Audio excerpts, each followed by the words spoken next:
They locked the doors and left entire families inside. It was a time where fear was so thick you could feel it in every street. A disease had returned. History is often told through images of war and kings deciding the fate of nations, but some of the most world-altering moments happened behind closed doors, in silence. London, 1665, a city of trade, ambition, and a fear no one wanted to name. The authorities knew it. The king knew it. But in a world where trade meant survival, the truth wasn't always spoken out loud. And in the shadows of that silence, ordinary people were forced to make impossible choices.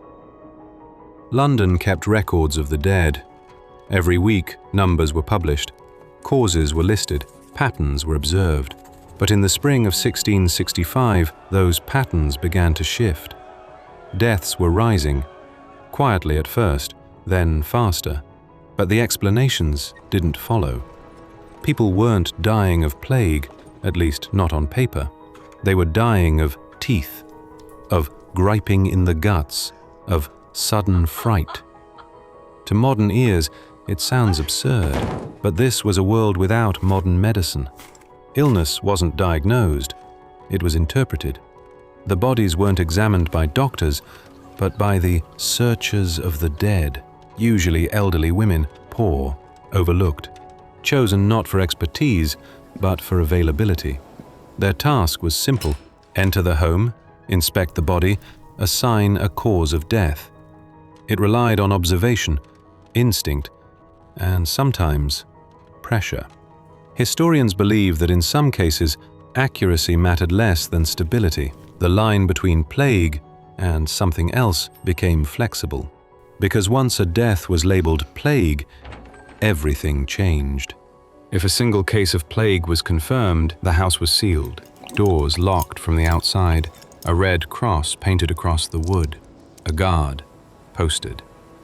Trade stopped, movement stopped, life stopped. For merchants, ruin. For families, starvation. In this world, truth was dangerous, not just personally, but economically. And so, a pattern emerged.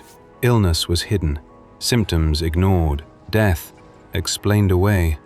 Not because people didn't understand the risk, but because acknowledging it could destroy everything. London was the center of trade. Ships arrived daily, goods flowed constantly, money moved like blood through veins. To shut it down meant collapse. There's no clear evidence of a grand cover-up, but the system itself created pressure. Officials faced two threats: the spread of disease and the collapse of the economy. And in that balance, hesitation became inevitable. By the time the truth was undeniable, it was already too late. In our timeline, the plague faded. The Great Fire of 1666 may have helped.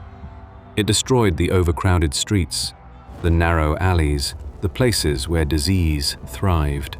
And in the ash, the cycle broke. But history is fragile. What if the outbreak had lasted longer?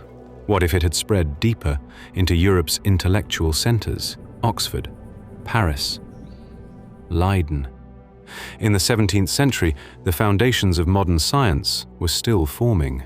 Now imagine they never finished. An entire generation gone. Universities collapse. Scholars die. Knowledge interrupted. Not in a moment, but across decades. Without them, the Enlightenment fractures. No unified scientific method, no industrial revolution as we know it. Steam arrives centuries late. Electricity remains a curiosity. No satellites, no global communication, no modern medicine. Humanity doesn't stop, but it drifts. Slower, fragmented, uncertain. Still looking at the stars, but without the tools to ever reach them.